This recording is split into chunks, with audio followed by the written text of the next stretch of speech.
It's 1963, and just before midnight in Togo, the presidential palace is broken into. Sylvanus Olympio, the first post-independence leader of Togo, escapes into the darkness. 8 hours later, he's found dead, 3 feet from the US Embassy gates. This is the story of the first assassination in post-independent Africa.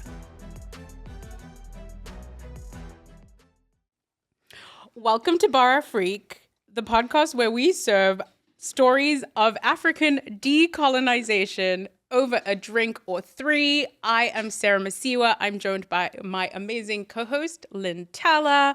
And today we're telling the story of Sylvanus Olympio, who was the first leader of post-independent Togo, who has 2 very unfortunate records. Number 1, he is the first post-independent leader to be assassinated. Damn. And number 2, it is the first successful coup in post-independent Africa. That's a crazy record. It's 2 very bad things to have records. Really bad things. Wow. Yeah, it's not great.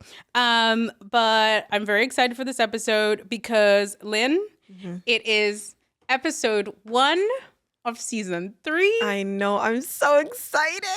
I am as well. We have 12 episodes, give or take, lined up over the summer. And then we're probably going to do it all over again at the end of the year. So I think I'm very excited for that. I'm really excited. And I think the people are excited. I've been hearing people like, when is it coming back? When is it coming back? And I'm like, well, we're coming back. Just give us a minute. We're coming back. Can you give us a taste of what's coming this season? Oh, what can I say? So we've got revolutions. We've got assassinations. We've got God giving prophetic dreams. We've got trials. We've got murders. Dictatorships. When do we not have dictatorships? I love it. We've got coups. We've got coups. Lots of coups. Yes. We've got some cool guests. Yeah. We did a couple of guests. We've got some solo episodes. There's really, a lot coming. really fun episodes coming up. Yeah. We've also got some cool stuff planned for when we go off season, but I think we'll talk about that a little bit later in the season.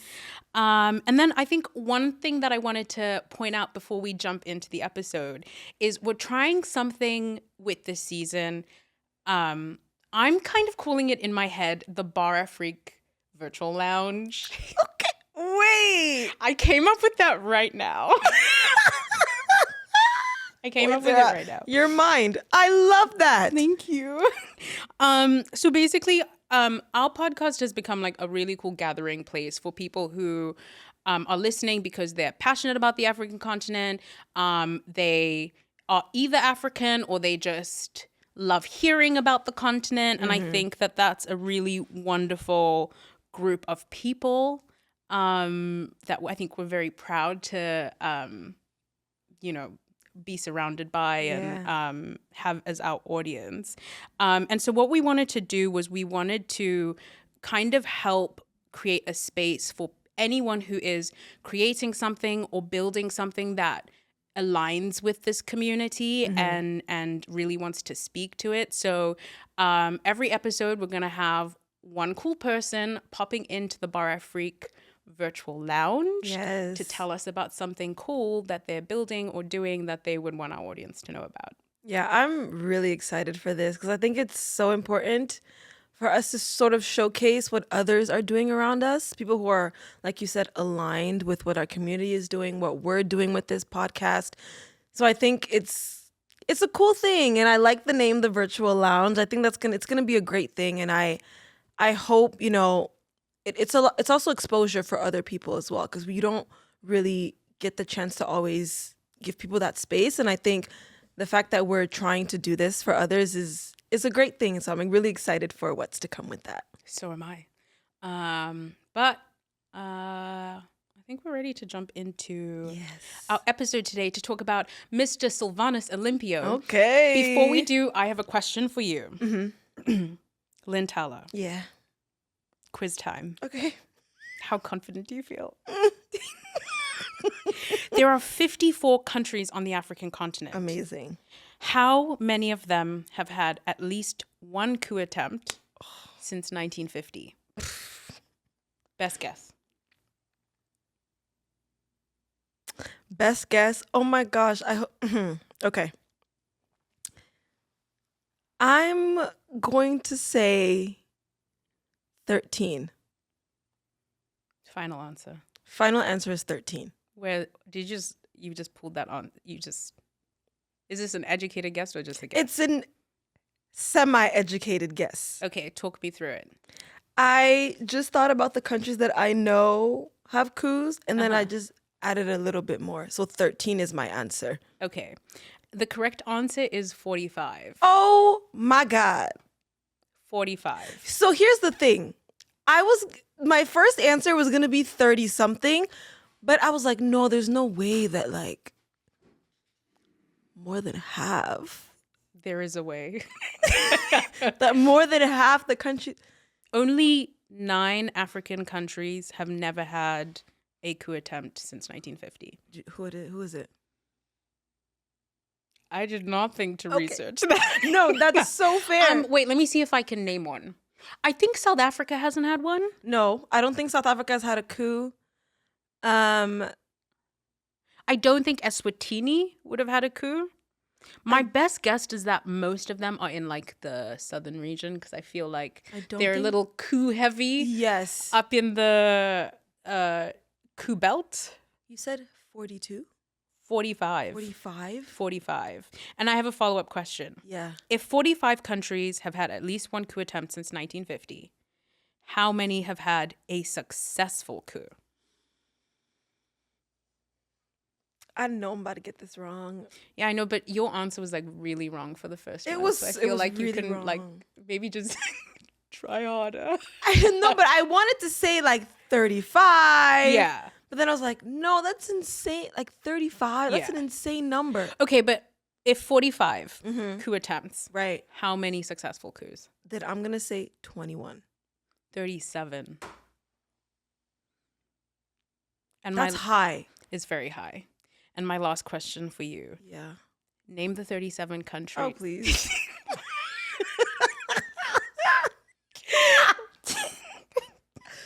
Please. Burkina Faso. Cameroon. Zimbabwe. Let's start there. I was just joking. I was joking. I was just joking. It's a joke. I'm sorry. I was just joking. Let's jump into our story. Okay, so today we're talking about Togo. Togo was a protectorate, a German protectorate that's part of the German colonial empire. And then during World War I, Germany was bad and they lost all their colonies. Yeah. And at the end of World War I, they had to give them up. Yeah.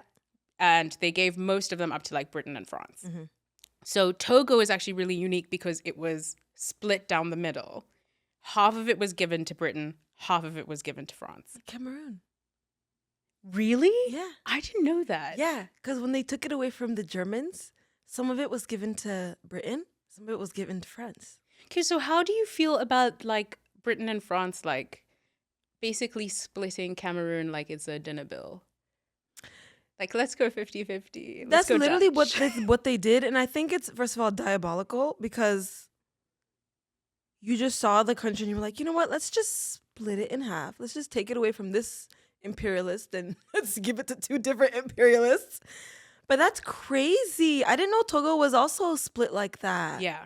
Togo was split. And one of the things that we're going to talk about in this episode is there is a people in Togo called the Ewe people. Mm-hmm. And they were split down the middle. So half of the Ewe people were in the French part called French Togoland, and then the other half were in the British Togoland. And basically, like, when France and Britain were, like, kind of getting along, it, like, wasn't as bad. But what happens in World War II is that the French basically get invaded by the Nazis. Mm-hmm. They get led by what's called the Vichy government, which is a Nazi-aligned government. Mm-hmm. They're no longer on the same side as Britain. And so French Togoland, they basically start to like really harass and intimidate anyone in French Togoland who is pro-British, right? So it becomes, if you are pro-British in French Togoland, it becomes a very unpleasant place. And that is what happens to our protagonist and his family, the Olympio family. So the Olympios actually come from like, I like low-key loved like learning about them because they are a family that came from the 1700s. Afro-Brazilians started returning to the continent. And so this family called the Olympio family returns. They settle in this area where Togo is, and they become traders, and they're very successful and basically become like black aristocrats, like in the 1900s. Yeah. And actually help, they're like one of the wealthiest families in that region and actually help like found Lomé, which is the capital, and like Togo. Basically. Oh, that's really cool. Yeah, so it is cool. And so coming from this family is a guy called Sylvanus Olympio.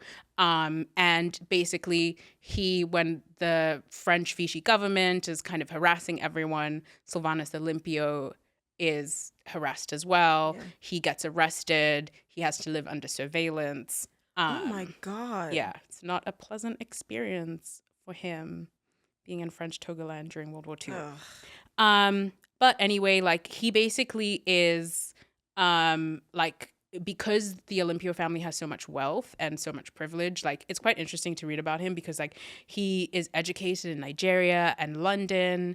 He goes to London School of Economics, goes to work for Unilever. And after World War II, he's actually like running Unilever's Africa operations. No way. Yeah. So this guy was really on the rise. Yeah. Very much on the rise. Yeah. Yeah. And so,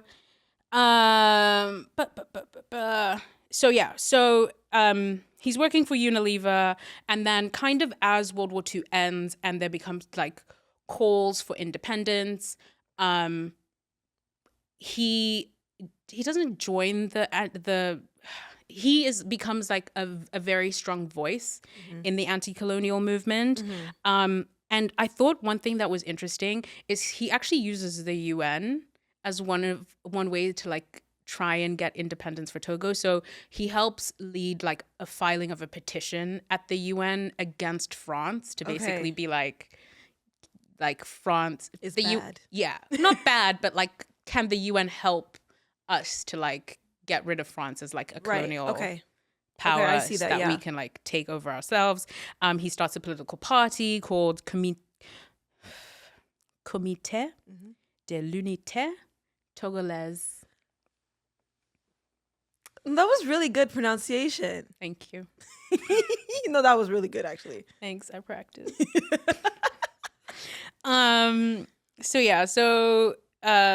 He becomes, so that's like the main opposition party, like trying to get independence throughout the 50s. That's what he's really pushing for. It's a bumpy ride. He's banned from like getting political office by France. When are they not banned? Yeah, it's not great, but eventually the UN actually comes through. Wow. Yeah. I was not expecting that actually. I thought they were just going to ignore it. I know, because you've spoken about the UN before. Yeah. I thought they were just going to ignore it. I like this version of the UN, like when they could still like force a country to do something. Yeah, when they Yeah. Yeah. That's all I'm going to say. Okay, Yeah. great. But like the UN comes through and basically helps Togo like limit France's powers, especially in elections. Okay. And so in 1958, Sylvanus Olympio is elected. I believe he's elected the prime minister in 1958. Okay. And then in 1960, Togo becomes independent. Okay. And he becomes the president. Okay. So he's the first post-independence president Of Togo. of Togo. And so he's an interesting guy. A few things happen that seal Sylvanus's fate. Okay. Number one, he believes in austerity, right? Okay. So his whole vibe is that he thinks that like the only way you can really get away from like colonial powers is if you don't take money from them And to do that, you need to have an economy that just like spends less, right? Yeah. So he's all about like cutting spending, Mm-hmm. right? Mm-hmm.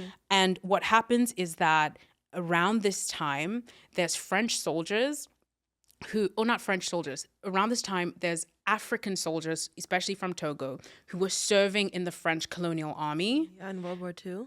in World War II and Yeah. after World War II. So like in like Right. the French Indochina War, like Uh-huh. in Algeria. So they were all serving under that. France basically like disbands this army and all these guys start to come home, Yeah. right? Yeah. And so their skill set is that they're soldiers and they are looking for jobs to be soldiers. Mm-hmm. And Sylvanus Olympius not only believes in austerity, but doesn't actually believe in having an army. You look surprised by this. I low-key, like, I love it. He's basically like, we're so small, we That's don't need really one. interesting. He was like, why would we spend all this money on militarizing? I can understand that. I was just surprised because I've never heard of No army? someone just deciding not to have an army. There's a couple of countries that actually don't have armies, like currently. Who? Like, I believe Cabo Verde doesn't have an army. Okay. Because they're kind tiny. of, they're like, we're so, They're so small. That's Yeah. true. like, no offense if anyone's listening from, Cabo Verde. you know, like, but, like, they kind of, I think they kind of believe that, like, an army attracts, like, military action. Okay. That I if can- you I have a can see gun, that. if I have a gun, then you're going to bring a gun. You're going to bring a gun. If Because I you know that don't- I have a gun. Yeah. If I don't have a gun, maybe you'll bring a gun and shoot me. But maybe you won't bring a gun because you see that I don't have a gun. Yeah. And then maybe we can just talk peacefully. And that was Sylvanus's thoughts. Yes. All right. So he was like, we don't need an army. Okay. And these people are not going to be employed. Oof. Can I just wait?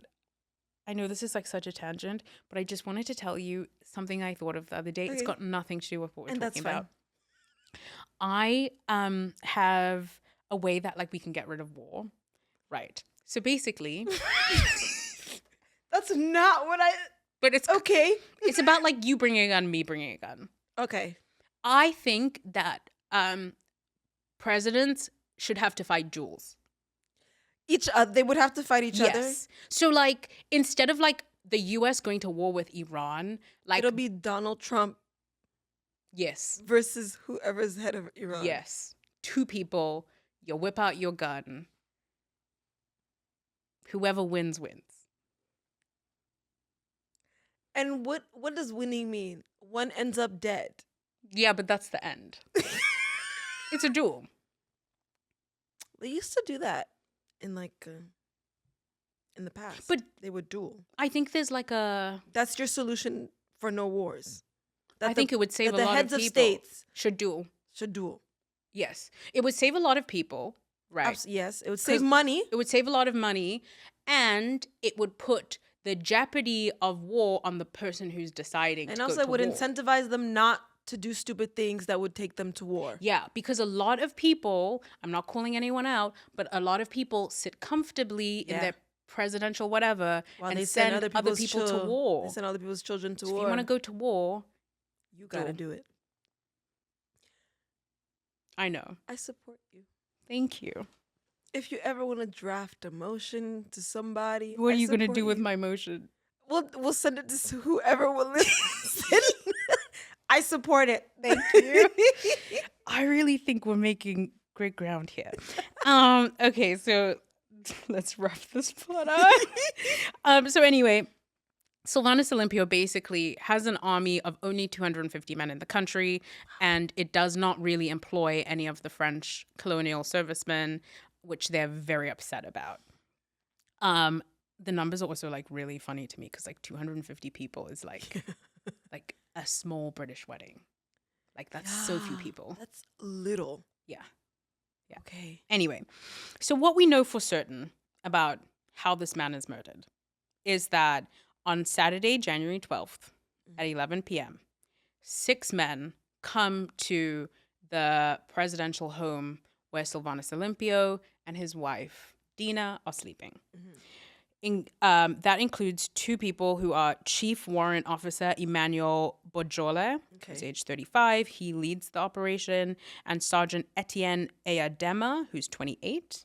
And because it's important in this story to note that there's never been a successful assassination. So there's only two guards at this presidential palace. It's the idea of you killing the president is a bit bizarre. I mean, he doesn't have an army. He's not thinking he's in any danger at any point. Exactly. Yeah. But they arrive armed. They go to the presidential palace. Sylvanus and his wife are sleeping. And the men literally start trying to get through the front door. Okay. Sylvanus hears them. He jumps out the window in a pair of shorts and no shoes. Okay. Runs across the garden, jumps over the wall into the U.S. Embassy grounds. He finds a car in the yard and gets into the car. Right. Dina, his wife. I'm about to ask what happened to her. Okay. How do you feel about Dina, Sylvanus Olympio leaving Dina? My first thought when you told me that he jumped out the window, I was I'm thinking what did he do with his wife? Did he just leave her there? Yes. He just left her there. Yes. You know what? Men are something else. They could be, even as president, they are something else. He just jumped out the window. He heard it. She's sleeping right next to you, my guy. And you just jump out the window. You leave her for dead. I mean, I don't think he thought he was going to die. But I don't think that, I feel like even if you didn't think you were going to die and you hear there's commotion. You hear gunshots. He heard gunshots. You're not going to wake up your partner. I don't know if he woke her up, but he definitely left without her. He left her without her. Yeah. Instead of being oh no, you jump out the window. So I'll come down. You jump. You jump first. Catch you. Yeah. Yep. So basically, when these six men enter the house, Emmanuel Bajola and his men find Dina. Oh, God. And they interrogate Dina. They say, Dina, where's your husband? Dina says, I don't know. Haven't seen him in a while. And period. Yeah. And to be fair, she survives the story. So, I don't know if she would have survived if he took her. You know what I'm saying? Yeah. So, but I think you can't predict that stuff. I know. But she could have just been killed. Survived. They could have been where's your husband? I don't know. Boom. Yeah. You know? Yeah. Boom, Dina. But that's not what happened. Okay. Dina survived. She's he didn't even come to bed. Haven't seen him. Okay. And so, yeah, that is Sylvanus Olympio. He jumps over the wall, and I think he believes he is going to be safe on U.S. Embassy grounds. And so the question becomes, how did he end up dead 8 hours later outside the building? We're going to talk about that after the break. On today's episode, we're drinking New Grove rum from Mauritius. Their Beau Plat collection is aged 3 years and displays notes of fruit, vanilla, wood and caramel, followed by a fresh, slightly smoky taste and sweet spices. 8 hours later? Yeah, but yes. I mean, do you want to just jump into it? Yeah. Where's your head? Right now, I'm thinking this guy's jumped out the window. He's left his wife. She gets interrogated. She says, I don't know where my man is. I haven't seen him. They say, okay, whatever. So he's just at the U.S. Embassy right now. He sees a car. He thinks he's going to go to safety. Now what? How does he end up dead in front of their doors? That's exactly it. And the thing about this story is that obviously because he's dead, we can't ask him exactly what happened. We can't account for his time. Yeah. But we do know that there is something suspicious about the story because how does it take 8 hours for him to be killed? And that's what I'm thinking, because if he's literally next door, what happened in those 8 hours? Yes. Yes, That is a question everyone has. And so just jumping right into it, Yeah. right? Let's work backwards, right? Okay. So what we know is that we know officially that's what happened, Yeah. right? Then we know he is found dead 7:15 in the morning, Mhm. right? What happens between all of this is not 100. It's not that it's not proven. It's that like a lot of stuff came out after the fact that wasn't Okay. known at the time. Okay. So a lot of what I'm going to talk about now is kind of that like in between of like, like 10, 20 years later, you kind of find something. A lot of the information is coming from sources that didn't initially say something and then after the fact came forward and said things. Okay. Right. So it took a while to kind of like settle on. It's weird because it's not like we kind of know what happened, but it's still like there's still some holes. Okay. Still some holes, still some gaps. Hmm. So this is kind of where the timeline gets a little shaky. So we know that he's left the palace 11 o'clock or just about then. Mhm. We know that he's found at 7:15 in the morning. Let's talk about what happens between him climbing the wall and like him being found. First question is like the US. What's their role in all of this? Because he's at the US embassy, right? Mhm. So the US ambassador at the time was a man called Leon B. Pulada. Leon B. Pulada. And he was at his home 3 kilometers away from the embassy. The French ambassador calls Ambassador Pulada at around 3:30 in the morning, Okay. right? Saying that there's a coup underway and I think that the president is at the embassy, right? How do you get that information? I don't know. I do not know. But like you have to assume that like everyone around this time would have some sort of intelligence networks. Yeah. I also think it wasn't a subtle coup. Like they're firing gunshots at the Yeah. presidential palace. It's And not it's like late at night as well. it's late People at are night. hearing Yeah, it, exactly. So he's like, his name is Henry Mazoyer, and he's like, I think Sylvanus Olympio is at the U.S. embassy. Okay. So Ambassador Pulada drives to the U.S. embassy. When he gets there, so it's like there's the embassy building, and then there's the grounds of the embassy, Yep. which is around it, and then there's the gate, right? Okay. So outside the front gate, he encounters the coup attempters. Okay. And he notes in his testimony that they seemed very drunk and very high. This would have been like around like 4 in the morning. 4 in the morning. Yeah. Yeah. So he has conversation with them. He says that they harass him, they threaten him. He's trying to get into the embassy. Eventually he manages to Break in. I don't know if break-in is correct, but like he gets Yeah. in. He gets into Find the a way to embassy, get in there, yeah. into the grounds, and he finds Sylvanus Olympio still sitting in this car. So he sees him. Okay. He sees him Okay. and has a conversation with him, right? And so this is a conversation that Ambassador Pulada. So where this kind of information is coming from is that years later, Sylvanus Olympio's son claims to have have visited Ambassador Pulada many years later, who gives him an account of what was spoken about with Sylvanus Olympio in the car.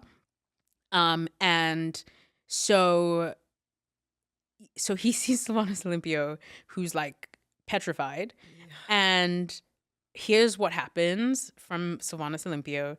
And then he tells Sylvanus Olympio that he should stay in the car and not leave the car. And he says that he doesn't have the keys for the embassy, but that he's gonna go get the keys and come back. He never comes back. What do you mean he never comes back? He goes home and stays. What do you mean he never comes back? You're lying. I'm not lying. Oh, sorry, that's evil. He just goes home, back to bed. Well, I don't know that. I don't think he went back to bed. But he didn't bring back the keys.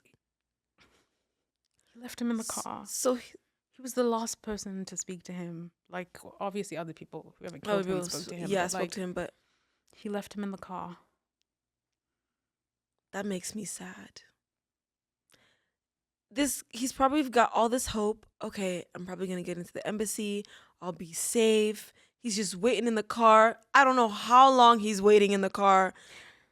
I mean, I don't want to, like, accuse anyone of anything, but I don't understand how it's possible that Ambassador Palada would have come to the embassy without keys. I don't understand that either. So, like, do you get what I'm saying? Yeah, like why did you go there? Like what were you there to go see then? No, like, I don't know that he didn't have his keys. Telling someone you don't have the keys is different from not having the keys. Okay, I see what you're getting at. Like, why would you? It's like someone's like, Lynn, someone's breaking into your house, and then you go to your house and you don't bring your keys. And then you're like, oh, I'm just gonna come back. I just need my keys. And then you don't come back. Anyway, I'm just gonna leave that there. Ambassador Palado, I'm not accusing you of anything. I'm sure you're a nice man. But we're seeing something. If you're still alive, because this happened in 1963. Anyway, he gets home and he calls a young American diplomat who's called Vice Consul Richard L. Storch. Okay. He lives opposite the embassy, and from his window, he can actually see into the, like, he can see the embassy gate. Okay. Right. And so he asks Richard L. Storch to just keep an eye on what's happening. Just watch. Right. And so Storch stations himself at his window. He can see the coup attempt is at the gate. Yeah. Right. And he stays and he watches for about 30 minutes. He then says that, like, at some point he sees a man in shorts and no shoes amongst the group of coup attempters. And they're having some sort of interaction. Okay. He then says that he goes to make a cup of coffee in the kitchen. And while he's making coffee in the kitchen and no longer has eyes on the embassy grounds, he hears 3 gunshots. When he comes back, the man in shorts is alone and he's dead in front of the embassy gates. This story...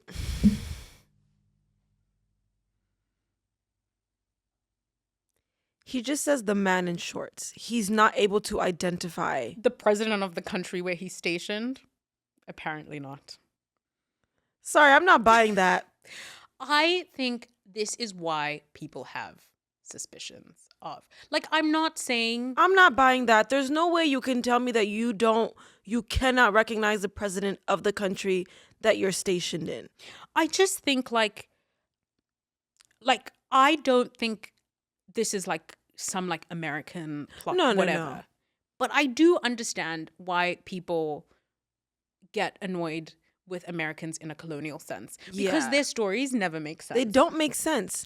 This doesn't make any sense to me. Their reports afterwards, oh, I saw somebody and then I chose to go make a cup of coffee. And then bang, bang, bang.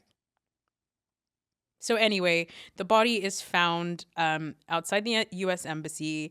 It's the first time a post-independence leader has been assassinated. Again, I do not believe, and like historians do not believe, the U.S. was involved. No, I don't believe they were involved. Yeah. But I do believe that they saw something. Yeah.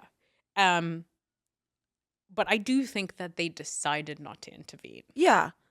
First guy says, I'm going to go get the keys. I don't have the keys. You had the keys. The second guy is just watching from the window. A man in shorts is getting roughed up. No. They decided they weren't going to get involved. Yeah. But we do have to talk about the rumors right afterwards about somebody else being involved. Oh, God. And you will never believe who it is. Don't make me guess. I'm not going to make you guess because I don't think you're going to get it. I don't think you're going to get it. Oh, give me a hint. We have spoken about them before. Okay. In this podcast. That's not. That's a hint. Yes, but we've spoken about so many people. So, ask me 3 questions. Is it a European country? No. Ooh. And it's a specific person. Specific person. We've spoken about them. Give 2 more questions, 2 more tries. We've spoken about them on this podcast. We have an episode that is coming up Okay. that features this person. You have 1 question left. So it's an episode that I'm working on. Mm-hmm. Bro, if it's an episode that I'm doing that's coming up. It's in the region geographically. This person is like geographically close. I give up. The person who is accused of coordinating the assassination of the president of Togo is Kwame Nkrumah, the leader of Ghana, and kind of the patriarch of African independence. Kwame Nkrumah? Tell me And more. We are going to talk about why Nkrumah was a suspect right after this. Every episode this season, we are inviting creatives, entrepreneurs, builders to bring you products and brands that we think that you, our audience, will resonate with. The first of these I'm super excited for because it is my sister, Joanna Masiwa. Joanna, what are we looking at right now? I'm wearing my brand that is crafting future heirlooms. So everything is designed to be kept and made in limited numbered editions. Amai is spelled Amayi, and it means mom in Shona, which is, for those of you who don't know, the language we speak in Zimbabwe. And it's because our mom is iconic and she is my muse and inspiration. I wanted to create things that felt unique, that were designed to be kept, passed down through generations, and really help people to feel confident and beautiful with a spirit of Zimbabwe and our lovely continent mixed into each design. So Amai is available online. We ship worldwide. Yes, I mean that, worldwide. And we also have a showroom in London that will be available for appointments starting in July. If anyone who's listening who has a cool brand or product or anything like that, or if you know someone who has a cool brand or product they'd love to share with our Bar Afrique community, please get in touch with us at bar.afriquepod@gmail.com. We don't accuse people here, guys. We don't accuse because we don't have a legal budget. Yeah. We only accuse when we have the facts. Bar Afrique literally cannot afford to be sued. No, we can't. So yeah, everything I have said in this episode, all speculation. And you can also find online. Yes, that too.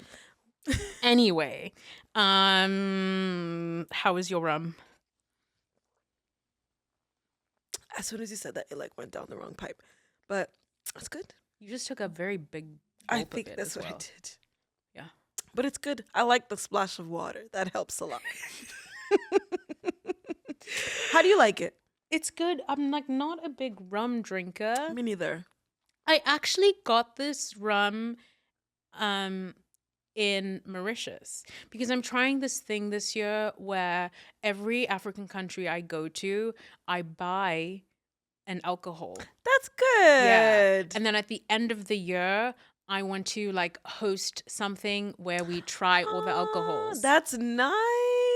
Oh, I love that idea. I've only been to 2 countries in Africa this year, so it might be like Mauritius and I've been to Zim. and Zim. And What'd you get from Zim? I got this very bright blue gin. Oh. I can't remember what it's called, but it's called like Zambezis. I can't remember what it's called, but it's Okay. blue. Oh, I like that. Yeah. I didn't know they did gin in Zimbabwe. They do. They do. Like Victoria Falls has a lot of Oh, gins. okay. Oh, that's cool. Yeah, it's awesome. Yeah. Anyway, let's wrap this up. Yeah. So, Okay. Kwame Nkrumah. Let's talk about why he becomes a suspect. Damn, Or not like Kwame Nkrumah. yeah. Yeah. And so if you don't know who Kwame Nkrumah is, Lynn, in like 1 or 2 sentences, tell our audiences who Kwame Nkrumah Yes, is. he's the first post-independence leader of Ghana. Cool. Yes, that's who he And he also I knew ends up you were gonna give him like a little bit of a bio, like a little bit like No, because my episode wasn't on him though. but just okay. So yes, he was the first post-independence leader of Ghana. He was also deposed in a coup, actually. What goes around comes, Comes around. I'm around. just kidding. I'm just kidding. I'm kidding. I'm kidding. That was a joke. That was a joke.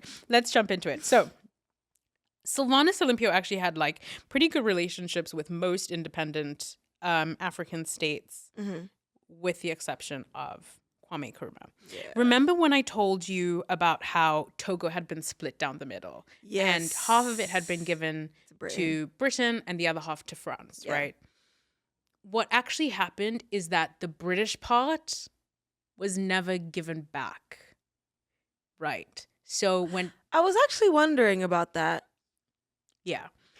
Britain, Togo is neighboring countries with Ghana, which at the time was British Gold Coast. Yeah. So now Britain had 2 of its colonies next to each other, and so they just joined them together.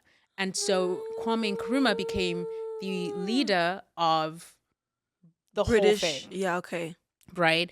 And so remember, like the Ewe people have been split down Into the middle. half. And so this becomes a really big issue, right? And so Sylvanus Olympio, he thinks that British Togoland should be given back to Togo, right? Because what he's really now in charge of is what was French Togoland. Right. So he thinks it should be given back and that the Ewe people should be reunited.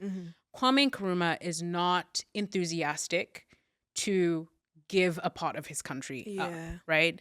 And so they do a referendum and they ask the people, where do you want to Where do you go? wanna go? Guess where they said? They decide to go to Ghana. Yes. They decide to go with Ghana. Yikes. Yikes. Don't ask questions you don't want the answer to. Yeah. Like, it's giving Brexit. Yeah. It's giving Brexit if Europe had done the referendum and been like, and then Britain had been like, we don't want you. Exactly. Yes. And so like Sylvanus Olympio is still like, this isn't right. Like, give it back. Yeah. And Kwame Nkrumah basically says that his solution is that like, let's just dissolve the border and the whole of Togo can be united as part of Ghana. Wait.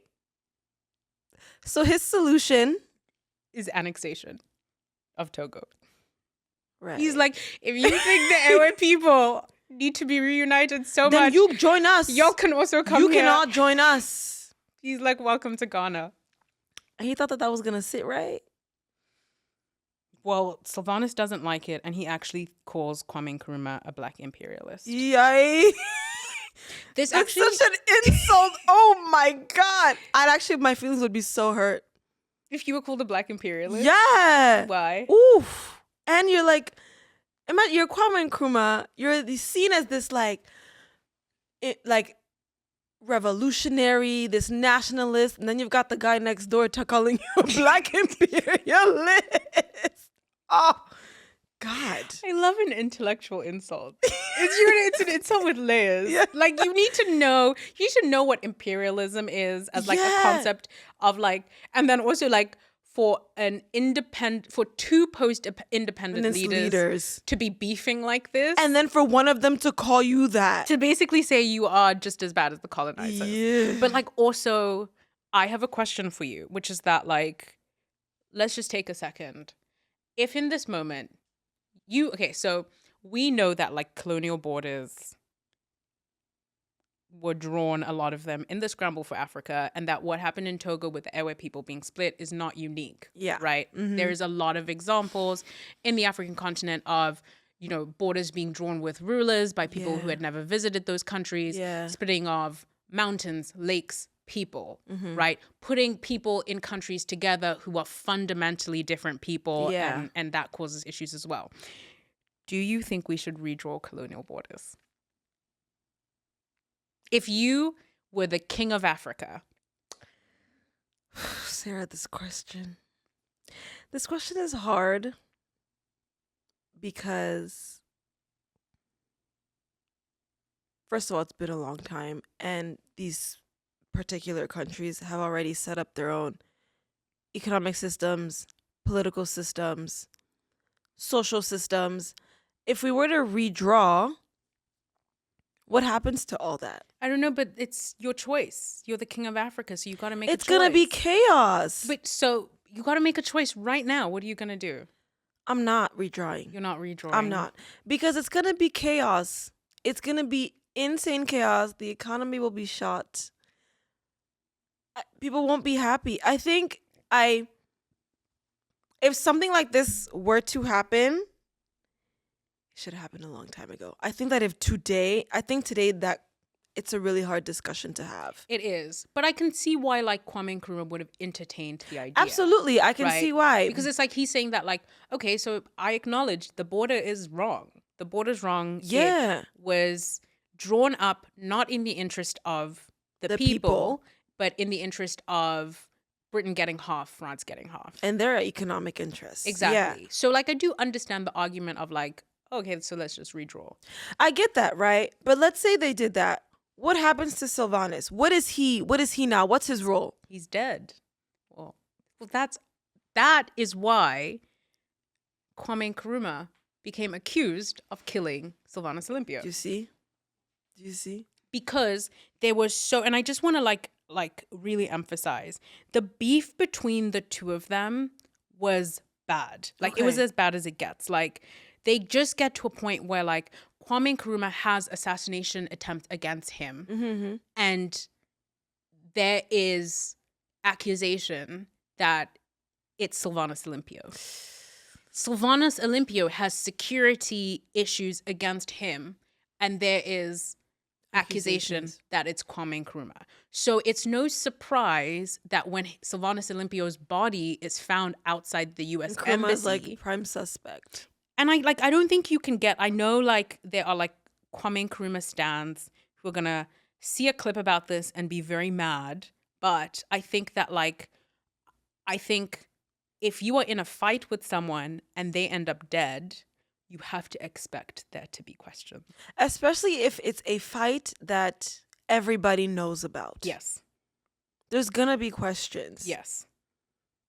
Yes, and there were questions. And so it got to a point, and this is not just rumors, the Washington Post wrote an editorial after Sylvanus Olympio was killed. Okay. Because remember they found his body and the coup attempters had run away, right? So he actually wrote, the Washington Post wrote an editorial where they actually entertained and named that possibility. They said that it's a third possibility that finds unofficial credence all over Africa, that Mr. Olympio was struck down at the order of President Nkrumah of Ghana. Mr. Nkrumah wants to annex Togo. His most formidable obstacle has been President Olympio. In the past weeks, Ghana has made against Togo what appeared to be prelude to war. Can it be that Mr. Nkrumah has decided that a putsch, is that how you say it? Putsch? Putsch? Putsch. Can you spell it? Putsch. Putsch. Sounds right to me. Putsch. Might succeed where an invasion might fail. Do you see how the media inflames things? They really just inflamed it. Yep. Oh, yikes. Yeah. Okay, what happens next? Well, I love a good conspiracy, but just to settle this, I do think this theory is wrong. I also think I don't believe it. Yeah. There's no evidence that it's right, and you can't just accuse someone. Yeah, especially as a newspaper, you can't just say things like that without any basis for Yeah, it. and to this day, there's still no evidence. There's no evidence. Yeah. Yeah, I can imagine. And I do think it's important to note that, like when these soldiers killed Sylvanus Olympio, they had no plan. Like, a lot of historians don't even think they intended to kill him when they broke into his house. They think that they just wanted to, like, rough him up a little bit, so that he would give them jobs, and that they just drank and got high for 8 hours. And they sort of probably like we're talking about it with each other and we're like, okay, yeah, let's do it. And they ended up just doing it out of like drunkenness. Yeah. And it's very telling that after the coup took place, none of them immediately came forward. There was no like, we have successfully done a coup and you are now under our rule. There was none of that. Yeah, because they ran away. Because usually when a coup happens, the first thing they do is they get on some radio and say, hey, we are in charge now. Yes, that is not what happened. They just ran away. And so they actually went to the guy who was Olympias's political rival. Okay. Who was actually also his brother-in-law, so Dina's brother, who had been the leader of Togo while it was still under like the French colonial system. So like when France was still in charge, but like kind of needed a figurehead. Yeah. His name is Nicholas Nicholas, let me get this right. Mm-hmm. I can't find it in my notes. Nicholas Gritinsky. Okay. Nicholas Gritinsky. Something like that. Okay. But anyway, he actually becomes the leader of Togo. And yeah, so it just also feels like there was no like grand plan. But there's one more accusation that we have to talk about, and that is the accusation of French involvement. We love that. Not that we love that accusation. Let me not say that because I don't want to get us in trouble. But it's one that we have seen many, many times. Yeah, like France is like... Like, what can you even say at this point? Like, when have we not spoken about France like... being accused or implicated? They're like coriander. Like, they're just like in every dish, making it taste like soap. Yeah. But it's true. France is always implicated in some way. Like we'll tell a story that is like, and here's some French. Here's some seasoning. French. Sometimes a little bit of CIA, but it's usually French seasoning that we've got in there. France's opposition to Olympio was also well documented as far back as like when it was the Vichy government and the Olympio family was seen as pro-British. The relationship with France never really got that much better. Yeah. And also there was an argument to be made that France was very supportive of these French colonial officers that were coming back. Okay. And that France would not be entirely opposed to having a former French colony being run by, you know, kind of French aligned. Yeah, someone who's pro-French. Exactly. For sure. Yeah. So there always has been this like question, again, not that it was a French operation. This is like way too amateurish in my opinion to be any kind of like high level operation. Yeah. But just a question of, did France or the French ambassador notify coup attempters about Sylvanus Olympio's whereabouts? Yeah. So anyway, unproven, but the accusation is still there. And so we can kind of wrap up with like what happens at the end. Sergeant Ayadema eventually claims responsibility for being the one to fire the shot that killed Sylvanus Olympio. He actually boasts to international reporters and he says, I shot him because he didn't want to move. He didn't want to move? Yeah, it seems like they were in a tussle and maybe he told him to move and he didn't want to move, so I shot him. That's all he says? Yeah, that's what he said to reporters. He would later on, like decades later, take it back. But like it is believed that he is the man that fired the shot. He did it. Yes. Made more complex by the fact that Sylvanus Olympio's brother-in-law, who takes over, is eventually overthrown in a coup by Sergeant Ayadema, What? who becomes The new president. Ah! I need a moment.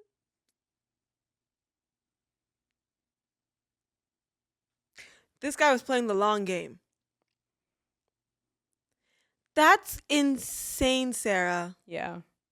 I think that, like, I'm not 100% sure, but I think that it became a case of when there was a desire to find accountability for killing Yeah.